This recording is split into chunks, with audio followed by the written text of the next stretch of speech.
बिस्मिल्लाहिर्रहमानिर्रहीम। अस्सलाम वालेकुम। उम्मीद करता हूँ आप खैरियत से होंगे। पिछली वीडियो में हम लोगों ने क्या काम किया था, हमने कस्टमर्स के CRUD ऑपरेशंस कंप्लीट कर लिए थे। जैसे कि आप देख रहे हैं ये सारा काम हमने सेंडिंग डिसेंडिंग वगैरह कर दिया था। अभी थोड़ी सी रिक्वायरमेंट हमारी चेंज हुई है। एक तो ये कि हमें कस्टमर की रजिस्ट्रेशन डेट और टाइम चाहिए, कस्टमर कौन सी डेट टाइम को रजिस्टर्ड हुआ है। और दूसरा हमें क्या चाहिए, हम यहाँ पे चाहते हैं कि एक बटन होना चाहिए जिससे हम सारे कस्टमर जो हमारे हैं वो सारे डिलीट कर सकें, डिलीट ऑल। ओके, सो चले इसको स्टार्ट करते हैं और इसको देखते हैं कि कैसे होगा। सबसे पहले हम SQL सर्वर में चलते हैं, चूँकि हमारी रिक्वायरमेंट्स चेंज हो गई हैं तो हमें डाटा ऐड करना है।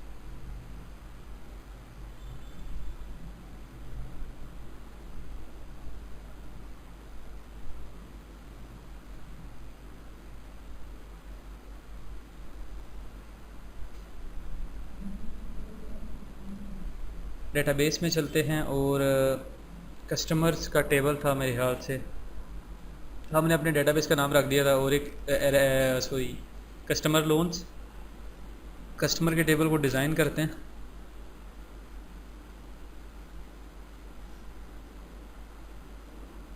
और आखिर पे हम कॉलम 2 बना लेते हैं और जो हमें चाहिए REG डेट यानी कि रजिस्ट्रेशन डेट, ये होगा डेट टाइम, इसके बाद REG टाइम और ये होगा nvar 50। हम टाइम को स्ट्रिंग में भी स्टोर कराएंगे, बाय डिफ़ॉल्ट डेट में भी होगा ताकि हम इससे ज़्यादा कंट्रोल कर सकें। सेव कर देते हैं। चलें वापस आते हैं अपने कस्टमर्स के फॉर्म पे, इसको थोड़ा सा और एक्सपेंड करते हैं।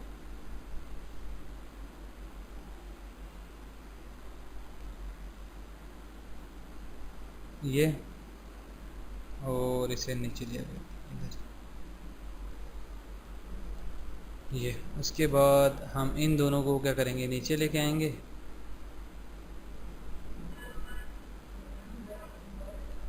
और उसके बाद इसको कॉपी करके नीचे लेके आते हैं इस जगह पे और एक लेबल को कॉपी करके लेके जाते हैं यहाँ पे। इसकी प्रॉपर्टीज़ पे चलते हैं और इसे हम क्या कर देते हैं, रजिस्ट्रेशन डेट, और इसको क्या कर देते हैं, रजिस्ट्रेशन टाइम। अब इन सबको सिलेक्ट कर लेते हैं और राइट साइड पे क्लिक करते हैं तो ये ठीक हो जाएगा। इसके बाद हम क्या करेंगे, REG टाइम टेक्स्ट बॉक्स और एक टूल बॉक्स पे चल के एक डेट टाइम पिक कर लेते हैं।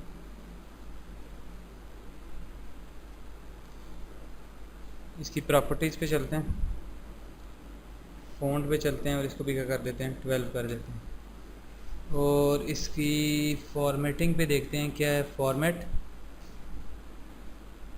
टाइम। टाइम के लिए भी हम यही यूज़ कर सकते हैं, लेकिन हम स्ट्रिंग भी ये भी यूज़ कर सकते हैं। हम इस डेट टाइम पिक करके टाइम को क्या करते हैं, फॉर्मेट, इसके फॉर्मेट को क्या कर देते हैं, कस्टम कर देते हैं। ओके, ताकि ये हम एक लाइन में लिख सकें इस तरह से।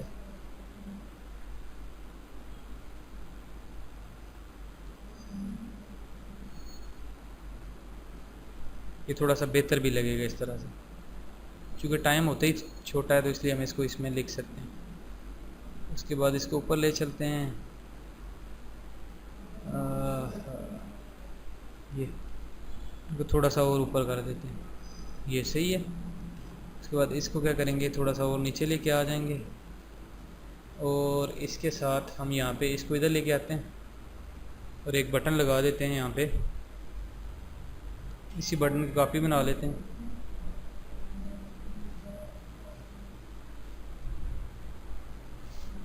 आइकन अब आप इस पर आप क्रॉस का खुद लगा सकते हैं। इसको मैं टेक्स्ट क्या दे देता हूँ, डिलीट ऑल, इससे सारे कस्टमर्स डिलीट होने चाहिए। तो इस बटन का नाम दे देता हूँ क्या, delete all button. Okay, events पे चलते हैं। ये इसका इवेंट ऑलरेडी होगा, क्लिक हुआ हुआ, इसको डिलीट कर देते हैं। और इसका नाम हमने क्या रखा है जी, इसको नाम दे देते हैं REG डेट टाइम पिकर और इसका नाम होगा REG time text box. Okay, सबसे पहले हम इस पे काम करते हैं, उसके बाद फिर उधर चलेंगे। पहले हम सबसे डिलीट ऑल पे काम करते हैं। तो डिलीट वाले बटन पर डबल क्लिक करें, ये जो कोड लिखा हुआ है इसको क्या कर लें, कॉपी कर लें और मैनेज कस्टमर्स पे चलें, इस डिलीट ऑल वाले बटन पे डबल क्लिक करें, इस कोड को यहाँ पे पेस्ट कर दें। अब हमने ये नहीं चेक करना आईडी है या नहीं, क्योंकि हम इसको अपडेट नहीं कर रहे, किसी एक बंदे की बात नहीं हो रही, यहाँ पे सबको डिलीट कर रहे हैं।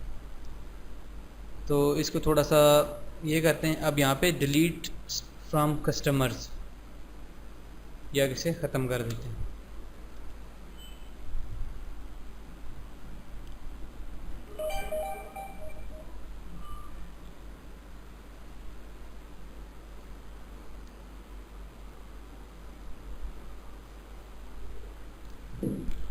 ओके, उसके अलावा इस इधर क्या लिख देंगे, ऑल कस्टमर्स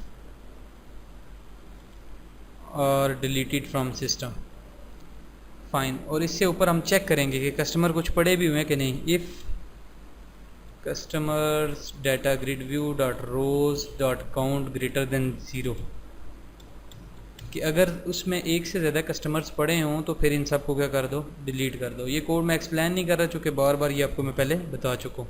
सही है, अभी स्टार्ट करते हैं, दोबारा से एक दफ़ा इसको टेस्ट कर लेते हैं, फिर आगे चलते हैं। Customers delete all customers are deleted from the system, और ये ग्रिड क्या हो गया, एम्प्टी हो गया। अब ये जो दो नई चीज़ें हमने लगाई हैं इन्हें हमने ऐड करना है। चलें इसको भी कर लेते हैं। अभी हम चलते हैं किधर, सेव के बटन पे क्लिक करते, सॉरी ये किधर खुल गया, इसको बंद कर लेते हैं। ये सेव के बटन पे क्लिक करते हैं। यह उम्मीद है आपको समझ आ चुकी होगी, इसको ख़त्म कर देता हूँ। और उसके बाद यहाँ पे हमने लिखना है वैल्यूज़ में, इस एक्टिव के बाद हमारे पास कौन सा कॉलम है, REG डेट, REG टाइम। और इधर आके इसको कॉपी कर लेते हैं यहाँ से, और डेट किधर से आएगी इसको पेस्ट कर देते हैं, फिर कामा, फिर ये इधर क्या आएगा, REG date time picker dot value dot date, date इधर से आएगी। और उसके बाद इधर क्या आएगा, REG time text box dot text dot trim, जो भी टाइम होगा उधर हम लिखेंगे वो आ जाएगा। उसके बाद इस एक्टिव के बाद यहाँ पे हमने क्या करना है, कॉमा लगाना है। यहाँ पे लिखना है REG date is equals to single quote, double coat,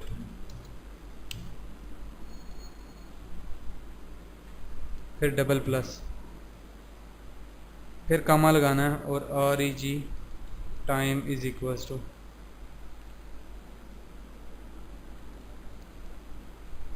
ये हो गया। अब इस जगह पे ये लगा देते हैं, कॉपी कर लेते हैं और इधर से कॉपी कर लेते हैं, इस जगह पे पेस्ट कर देते हैं।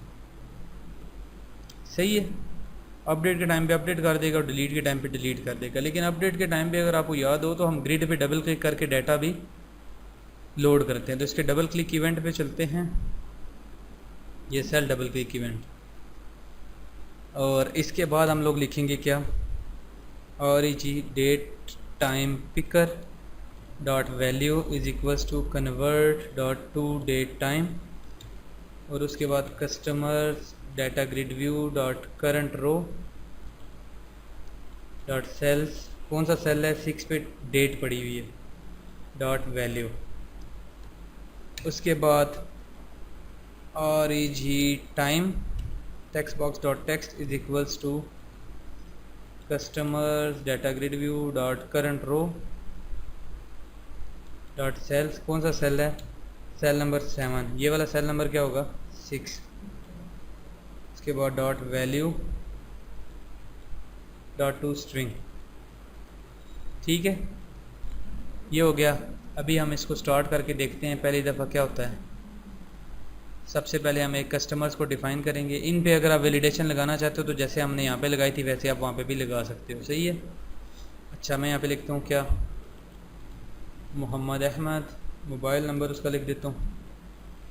उसके बाद इनका टैब इंडेक्स भी आपने ठीक करना, 13 तारीख है, ठीक है, 10:30 पे ये रजिस्टर्ड हुआ है, नॉट अवेलेबल।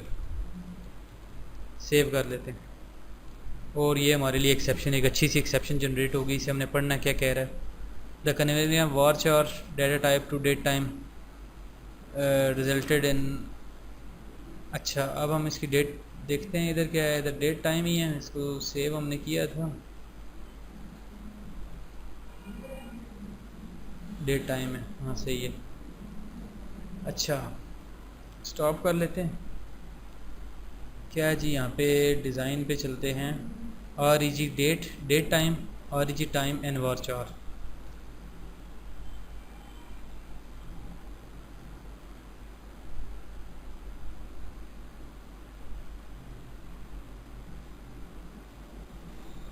कॉलम हमने क्या लिखे हैं, इधर हमने लिख दिया और ई जी डेट और ई जी time.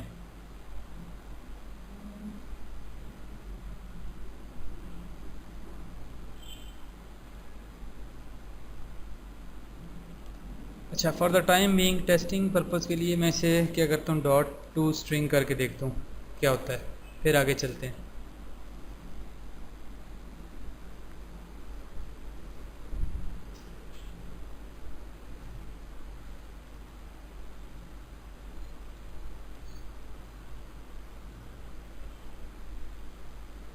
The conversion of departure date time data type resulted in out. ये डेट टाइम का बेसिकली एरर है।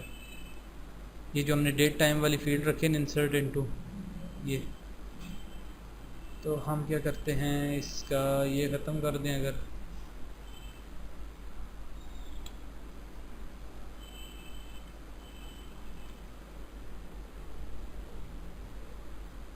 अब स्टार्ट करके देखते हैं, क्योंकि वो उसको स्ट्रिंग कंसीडर कर रहा है।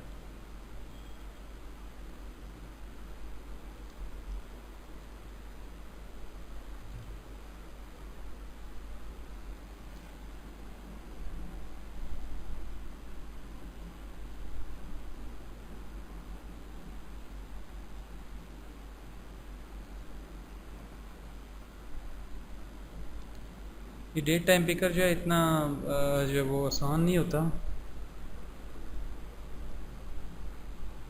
इसलिए इस पर थोड़ा सा टाइम लगाना पड़ता है। चलें दोबारा से कोशिश करते हैं एक दफ़ा।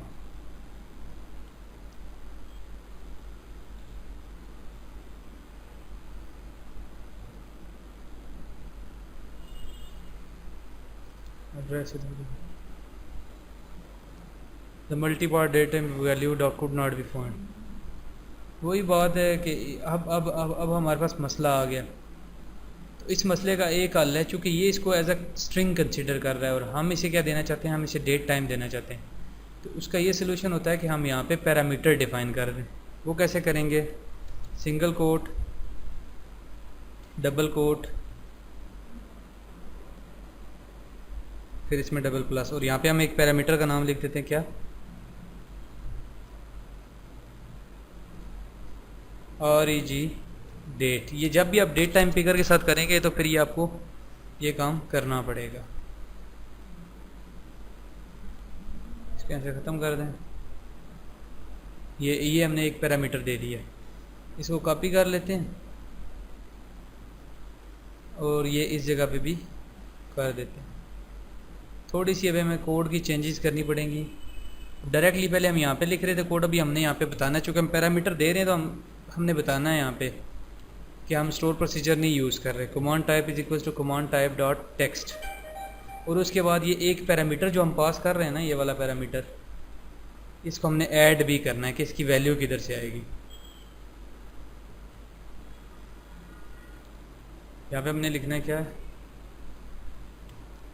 cmd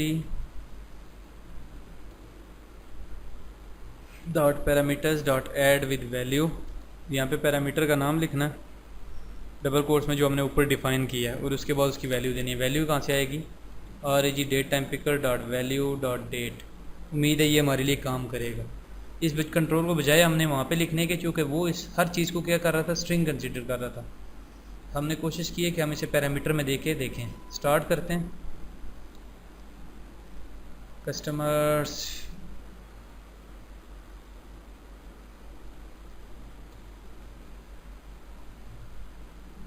देखिए ये सेव हो गया हमारे लिए पैरामीटराइज वैल्यू। तो ये देखें वैल्यू भी आज की उसने क्या की, ले ली है, और टाइम भी आ रहा है। अब इस पर अगर मैं डबल क्लिक करके टेस्ट करता हूँ तो ये देखिए डेट भी सही होगी। अब मैं डेट को क्या करता हूँ, यहाँ से 10 कर देता हूँ, अपडेट करता हूँ तो ये देखें यहाँ पे 10 हो गया। तो ये हमारे लिए पैरामीटराइज वाला का काम क्या हो गया, परफेक्ट काम कर रहा है। ठीक है, तो ये कुछ मॉडिफिकेशंस थी जो हमारे कस्टमर्स के फॉर्म थी। अभी मैं अगर डिलीट ऑल करता हूँ तो सारे क्या हो जाएंगे, डिलीट हो जाएंगे। ठीक है, डिलीट ऑल चूँकि थोड़ा सा सेंसिटिव मामला है, मोस्टली हम एप्लीकेशन में इस तरह की फंक्शनैलिटी नहीं रखते, ये क्लाइंट की रिक्वायरमेंट है तो इसलिए मैंने डाला है। तो मैं इसको थोड़ा सा मज़ीद मजबूत करता हूँ कि अगर रोज़ ज़्यादा हूँ तो उसके बाद हम उससे पूछें dialog result is equals to message box dot show, और you show you want to delete all customers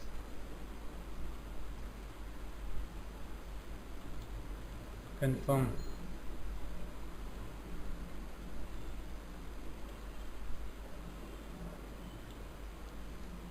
और ये ओके नहीं होगा, ओके के बजाय ये येस नो होगा, चूँकि हम कस्टमर से क्या पूछ रहे हैं, क्वेश्चन पूछ रहे हैं, येस नो। उसके बाद अगर बंदा क्या कहता है, if result is equals to dialog result dot yes, अगर बंदा येस कहता है तो फिर आपने क्या करना है, इसको डिलीट करना है। कट कर लेते हैं, यहाँ पे डाल देते हैं, स्टार्ट कर लेते हैं दोबारा से।